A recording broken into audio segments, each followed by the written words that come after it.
संपूर्ण देशवासियों को विनय रतन सिंह का क्रांतिकारी जय भीम। सम्मानित साथियों, आज की एक विशेष लाइव का आने का ये प्रयोजन है कि आपने देखा होगा भी भाई चंद्रशेखर आजाद जी पर हमला हुआ था और हमले के बाद से भी वो लगातार शोषित वंचितों के बीच हैं, लगातार लड़ाई को अंजाम दे रहे हैं। अभी देखा होगा आपने कि राजस्थान में एक बहुत ही अप्रिय घटना घटी है। पूरे देश में दलितों के साथ, खासकर दलितों के साथ लगातार बड़े पैमाने पर घटनाएं घट रही हैं। साथियों, आज एक विशेष दिन भी है। आज अछूतों के लिए लड़ने वाले, अछूतों में शिक्षा का प्रचार प्रसार करने वाले बाबा साहब अम्बेडकर से पहले एक महान शख्सियत हुए हैं जिन्होंने महिलाओं के आंदोलन के लिए, अछूतों के लिए शिक्षा का एक बड़ा आंदोलन चलाया, जो दक्षिण भारत के केरल से रहने वाले हैं, महात्मा अय्यन काली साहब। आज उनकी जयंती है। मैं आज उनको भी नमन करता हूं कि उन्होंने वो जो लड़ाई उस समय लड़ी, जहां सामंती व्यवस्था बहुत ज़्यादा मजबूत थी, उस लड़ाई को उस समय मजबूत किया। ये काबिल तारीफ था, ये हर किसी का काम नहीं था। तो साथियों, मैं बात कर रहा था कि अभी आपने देखा होगा कि राजस्थान में घटना घटी है और लगातार जो है जाति के नाम पर, अब तो जाति के नाम पर जो है, जो अध्यापक होते हैं, जिनको भगवान का रूप कहा गया है, जिनको सम्मान के लिए सबसे गणनीय रखा गया है, जो ईश्वर से पहले भी कहा गया है। एक दोहा है कि गुरु गोविंद दाव खड़े, गुरु गोविंद सामने खड़े हैं, मैं किसके पैर पकड़ूं। तो वही कवि कहता है कि सबसे पहले गुरु के पैर पकड़ने चाहिए, जिन्होंने गोविंद तक, ईश्वर तक जाने का रास्ता बताया है। लेकिन आज ऐसा नहीं है। आज तो गुरु ही जो है वो सिर्फ इसलिए मारपीट कर दे रहा है कि दलित का बच्चा बहुत अच्छी तरीके से पढ़ाई पढ़ रहा है। जैसे मैंने बताया, भी पिछले दिनों आपने देखा होगा भाई चंद्रशेखर आजाद जी पर हमला हुआ, उन पर गोली चली और गोली चलने के बाद सब एक्टिव हुए। ना जाने कितने राजनीतिक सामाजिक संगठनों ने ट्वीट किया, सहानुभूति दर्ज की और मिलने भी आए, आक्रोश भी जताया। लेकिन सरकार की आवाज़ नहीं खुली, सरकार की नींद नहीं खुली, सरकार के होठ सिल गए। हमने बार बार सुरक्षा की मांग की, सुरक्षा के नाम पर चंद लोग हमें भाई चंद्रशेखर आजाद जी की सुरक्षा के लिए दिए गए। आज मैं उनसे मिलने गया था, मिलने भी विशेष प्रयोजन से गया था कि परसों गाजियाबाद में हमारा मेरठ मंडल का कैडर और समीक्षा थी। तो मैं उस कैडर समीक्षा से जब आ रहा था, मुजफ्फरनगर पार करते ही जिस गाड़ी में मैं था, उस गाड़ी के पीछे कुछ गाड़ियां लगी। तो पहले तो मैंने सोचा कि ये वहम हो सकता है, भाई बहुत सारी सड़क पर गाड़ियां चलती हैं। लेकिन जब मैंने देखा कि वो हमारी स्पीड के साथ स्पीड बढ़ा रहे हैं और हमारी घटती स्पीड के साथ स्पीड घटा रहे हैं, तो मुझे शक हुआ कि शायद कुछ गलत ना होने वाला हो। तो हमने अपनी गाड़ी की थोड़ी स्पीड तेज़ की और जब हमने देखा कि जब हमने अपनी गाड़ी की स्पीड तेज़ की तो पीछे से भी गाड़ी की स्पीड तेज़ हुई, तो मुझे पूरा यकीन हो गया कि कोई ना कोई षड्यंत्र रचा गया है जिससे कि कुछ नुकसान हो सके। तो मैं, हमारे साथी हैं एडवोकेट रजनीश जी, हमारे यहाँ के जिला संयोजक हैं, जिला अध्यक्ष हैं सौरी जी। मैंने उन्हें फ़ोन किया, बताया भैया ऐसी बात है। तो एक पास में गांव पड़ता है कासिमपुरा, उन्होंने कहा जी आप वहाँ आ जाइए। भाई साहब पर भी जब घटना हुई थी तो भाई साहब भी उसी गांव में गए थे। सवाल ये नहीं है कि सवाल की हमला होने वाला था कैसे था, सवाल ये है कि जब 1-1.5 महीने से सुरक्षा के लिए कहा गया है, सब चीज़ों के लिए कहा गया है और सरकार, प्रशासन मौन है, शांत रहना चाहता है। घटना के बाद पुलिस आती है, मैं पुलिस को बताता हूँ तो पुलिस के वहाँ के हमारे जो कोतवाल हैं वो मुझसे सवाल जवाब करते हैं किस कलर की गाड़ी थी, कैसे घूमी, कैसे वो हुआ, आप कितनी दूरी पे थे, ये ऐसे सवाल जो है मैंने उनको कहा कि देखिए साहब, जब ऐसा कोई मामला आता है तो आदमी सबसे पहले सेफ्टी चाहता है। तो खुद बातें मैंने उन्हें कही तो मुझे लगा कि मामला बहुत ही ढीला है और सही नहीं है। मेरा लाइव आने का कारण ये है कि क्या वो लोग जो अन्याय अत्याचार के खिलाफ लड़ते हैं, जो लगातार ये जो घटनाएं प्रदेश से लेकर देश में लगातार बढ़ रही हैं, मध्य प्रदेश हो, राजस्थान में भी गिला दिया गया, मध्य प्रदेश में भी हत्या हुई, अभी उत्तर प्रदेश में हत्याएं हुई हैं, तमाम जगह जो हो रहा है, अगर इनके खिलाफ लड़ने वाले लोगों पर ही इस प्रकार के हमले होंगे और सरकार प्रायोजित हमले होंगे तो ये गलत है।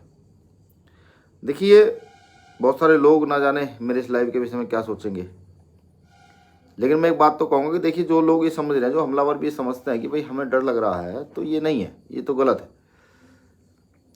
हमारे महापुरुषों ने सदैव गैर बराबरी के खिलाफ बड़ा आंदोलन किया है, पूरे देश में लगातार लड़ाइयाँ लड़ी हैं और अपनी जान गंवाई। हमसे पहले बहुत सारे लोग अपनी जान गंवा चुके हैं, तो हमारी भी जान चली जाएगी तो इसमें कोई ज़्यादा बड़ी बात नहीं है। सवाल ये है कि आखिर वो लोग क्यों मारना चाहते हैं। अगर गैर बराबरी के खिलाफ लड़ाई है, अगर कहीं रेप होता है उसके खिलाफ हम लोग खड़े होते हैं, कहीं जातिवाद होता है उसके खिलाफ खड़े होते हैं, कहीं धर्म के ऊपर लोगों को मारा पीटा जाता है उसके खिलाफ खड़े होते हैं, तो ये काम करना तो ये देश के लिए गर्व की बात होनी चाहिए, देश के सभी व्यक्ति के लिए गर्व की बात होनी चाहिए। क्या जो आज बड़े बड़े हिंदू संगठन बने घूमते हैं वो ये कहते हैं कि भाई हम देश के लिए लड़ते हैं, जब किसी बेटी का रेप हो जाता है तो नहीं खड़े होते हैं। अभी राजस्थान में स्कूल में कई घटनाएं घटी हैं, एक टीचर ने बच्चे को मारा है, एक बच्चे गला रेतकर हत्या कर दी गई है, कोई खड़ा नहीं हुआ। देखिए, जो लोग मुझे सुन रहे हैं वो इस लाइव को शेयर भी करें और युवा समझें कि जिस देश का युवा भ्रमित होकर सो जाता है, वो अन्याय अत्याचार के खिलाफ आवाज नहीं उठाता, उस देश की व्यवस्था भंग हो जाती है, उस देश की व्यवस्था को कोई संभालने वाला नहीं रहता। आज भी सेम व्यवस्था यही है कि देश के अंदर अंधेर नगरी चौपट राजा वाला हाल है कि कहीं गलत हो जाए, राजा जी तो बैठकर मीडिया में बड़े बड़े भाषण देते हैं, फोटो खिंचवाते रहते हैं। हमारे प्रदेश के मुख्यमंत्री भी ऐसे ही हैं। मैं तो कहता हूँ प्रदेश के मुख्यमंत्री से कि लगातार आए दिन अब सूचनाएं आ रही हैं कि भीम आर्मी के कार्यकर्ता पर झूठे मुकदमे लगा दिए, आजाद समाज पार्टी के पदाधिकारी को जेल भेज दिया गया। देखिए, द्वेष की राजनीति, द्वेष की व्यवस्था ज़्यादा दिन नहीं चल सकती, ये मैं नहीं कहता, ये इतिहास कहता है। और जो लोग द्वेषपूर्ण राजनीति कर रहे हैं वो ये समझते हैं कि भाई वो भीम आर्मी कार्यकर्ता को जेल भिजवाएंगे, उनके पीछे जाएंगे, उनकी हत्या करवा देंगे, तो ये गलत है। ऐसा करने का प्रयास मत कीजिए। इतनी बड़ी जनसंख्या, इतनी बड़ी आबादी, वैचारिक लड़ाई है, वैचारिक लड़ाई लड़िए, मजबूती से लड़िए, खून खराबा मत कीजिए। पिछली बार भाई जब चंद्रशेखर आजाद जी पर हमला हुआ तो बहुत मुश्किल से पूरे समाज को रोका गया, कहा गया कहने नहीं, हमें प्रशासन पर विश्वास है, प्रशासन न्याय करेगा। आज तक जो है वो सिर्फ 4 लोग जिन बच्चों ने हमला किया था, बच्चे ही कहूँगा क्योंकि कम उम्र के बच्चे हैं, उन्होंने हमला किया था, वो लोग तो गिरफ्तार होकर जेल चले गए, लेकिन उस हमले के पीछे मास्टरमाइंड कौन था ये आज तक जानकारी नहीं लग पाई है। हो सकता है परसों कोई मेरे साथ फिर ये घटना घटित होती, जो साथी मेरे साथ रहते हैं, बच्चे मेरे साथ रहते हैं, उनके साथ घटना घटित होती, फिर ये कहकर टाल दिया जाता कि नहीं ये तो अचानक से हो गया है। मेरा लाइव आने का कारण ये है कि भीम आर्मी जहाँ जहाँ प्रत्येक कार्यकर्ता पदाधिकारी काम करता है वो सब अपनी सुरक्षा व्यवस्था बनाकर चले, किसी के साथ भी कुछ गलत हो सकता है।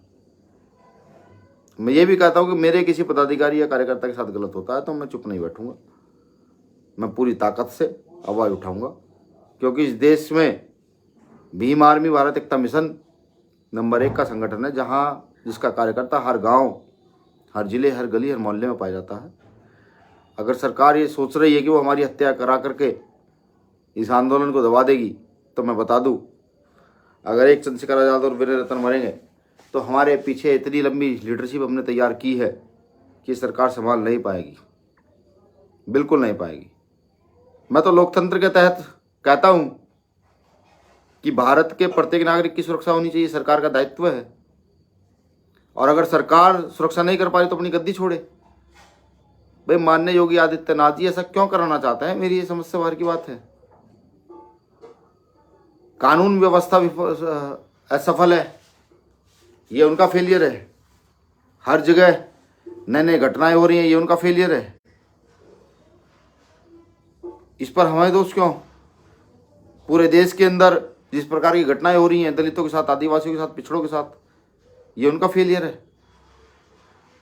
अगर आवाज उठाने वालों की ही हत्या कराने का प्रयास किया जाएगा तो ये गलत है, ठीक है? क्योंकि हम बाबा साहब अम्बेडकर को मानने वाले लोग हैं। हम तलवार बंदूकों से ज़्यादा कलम में विश्वास करते हैं। मुझे पूरी उम्मीद है कि जो लोग मुझे सुन रहे हैं इस लाइव को शेयर करेंगे। खासतौर से समाज के लोगों से मैं कहता हूँ, बहुजन समाज के लोगों से मैं कहता हूँ कि अब एकजुट होने की बहुत ज़्यादा आवश्यकता है। अगर हम आज भी एकजुट ना हुए तो जैसे सांप निकल कर चला जाता है फिर डंडा पीटते रह जाइएगा। आज एकजुट तो होने की आवश्यकता है, मजबूती से साथ खड़े होने की आवश्यकता है। मैं उनसे भी कहता हूँ जो लोग हमलावर हैं, जो हमला करने आते हैं, अपने परिवार की ओर देखिए। आज तो आप किसी के बहकावे में आकर के इन हमलों को अंजाम दे देंगे, लेकिन इसका परिणाम क्या होगा ये भी आप लोगों को सोचना चाहिए। तो मैं कहता हूं समाज के सभी बुद्धिजीवी वर्गों से कि आज एकजुट होने का समय आ चुका है। लोकतंत्र की भाषा में इनको जवाब देने का समय आ चुका है। हत्याएं तो होती रहेंगी, जब जब अन्याय अत्याचार के खिलाफ आवाज़ उठेगी तब तब हत्याएं होंगी। हमले बाबा साहब अम्बेडकर पर भी हुए थे, हमले महात्मा ज्योतिबा फुले साहब पर भी हुए थे, हमले साहब मान्यवर काशीराम साहब पर भी हुए थे। हम पर हमले हो रहे हैं तो कोई ज़्यादा बड़ी बात नहीं है, लेकिन आज इनको मुंह तोड़कर जवाब देने का समय आ चुका है। इनको अम्बेडकरवाद क्या है ये भी बताने का समय आ चुका है। गैर बराबरी की व्यवस्था हम बर्दाश्त नहीं करेंगे, किसी कीमत पर नहीं करेंगे। हमारी चाहे हत्याएं हों, चाहे हमारे लाशें बिछ जाएं। जो लोग ये बार बार बयान देते हैं कि नहीं संविधान बदलो, संविधान बदलो, मैं आज गर्व से कहता हूं कि हम संविधान का रक्षक दल हैं। हमसे मतलब है भीम आर्मी भारत एकता मिशन संविधान का रक्षक दल है। और जब तक भीम आर्मी का एक कार्यकर्ता जिंदा है तब तक इस देश से संविधान को नहीं बदला जा सकता। और मैं ये कहते हुए भी गौरवान्वित हूँ कि आज हम पूरी ताकत से इस देश में मंत्री, मुख्यमंत्री, प्रधानमंत्री की क्षमता भी रखते हैं। आज बहुजनों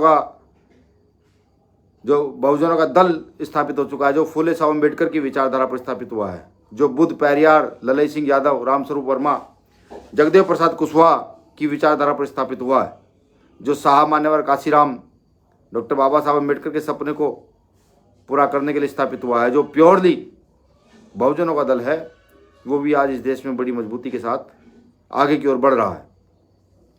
मुझे इस बात का भी गर्व है कि हमारे बीच का एक साथी जिन पर हमला होता है वो हमले होने के बावजूद भी अपनी जिम्मेदारी का निर्वाह करते हुए इस आंदोलन को अपने खून से सींचने का काम करते हैं और लगातार मजबूती से इस आंदोलन को चलाने का काम करते हैं। मुझे उनका नाम बताने की आवश्यकता नहीं, लेकिन फिर भी मैं कह दूं कि भाई चंद्रशेखर आज़ाद इस आंदोलन को बड़ी मजबूती से आगे की ओर चला रहे हैं। मैं कहूँ उन हमलावरों से भी कि किताबें पढ़ो, और अगर इतिहास में अपना नाम हत्यारों में दर्ज नहीं करना है, अपना नाम आपको दर्ज करना है समाज सुधारकों में, जैसा बाबा साहब अम्बेडकर जी का नाम बड़े गर्व के साथ लिया जाता है, जैसे महात्मा ज्योतिबा फुले जी का नाम बड़े गर्व के साथ लिया जाता है, ऐसे अनेकों नाम हैं, उसमें दर्ज करना है तो किताबें पढ़ो और गरीब, शोषित, वंचित वर्ग की मदद करने का काम करो। वरना तुम अपनी बंदूकें तैयार रखो, हम अपने सीने तैयार रखते हैं, हम भी देखते हैं तुम्हारी बंदूकों में कितना दम है और तुम कितने सीने चीर सकते हो। बिल्कुल, मैं कहता हूं माननीय मुख्यमंत्री योगी आदित्यनाथ जी से कि उत्तर प्रदेश के आज आप मुख्यमंत्री हैं, यहाँ के प्रत्येक व्यक्ति की सुरक्षा करना आपकी जिम्मेदारी है, लेकिन इस सुरक्षा में आप विफल हैं, आप कानून व्यवस्था चलाने में विफल हैं। अगर आपके राज्य में जाति आधारित समाज की स्थापना हो रही है तो आप अपने आप को फेल समझे। ये इतिहास कभी आपको माफ़ नहीं करेगा। बाबा साहब अम्बेडकर के लोग नहीं डरते हैं, क्योंकि इन्होंने चाहे आज़ादी की लड़ाई रही हो, चाहे भीमा कोरेगांव का युद्ध रहा हो, अपनी क्षमता को हर बार प्रदर्शित किया है, दिखाया है। हम चाहते तो ये सिर्फ ये हैं कि शांति बनी रहे और शांति से लोकतंत्र के माध्यम से इस आंदोलन को आगे बढ़ाया जाए। लेकिन अनर्गलर कोई अगर हमारे कार्यकर्ताओं पर अत्याचार अन्याय करेगा तो हम भी चुप नहीं रहेंगे। सबसे पहले संविधान की भाषा में उसको जवाब देने का काम करेंगे। और अगर सरकार ये समझ बैठी है कि उनका विपक्ष मौन हो गया है, उन्होंने सीबीआई की जांच से, ईडी की जांच से विपक्ष मौन कर दिया है, तो हम भी आपका एक बड़ा विपक्ष हैं।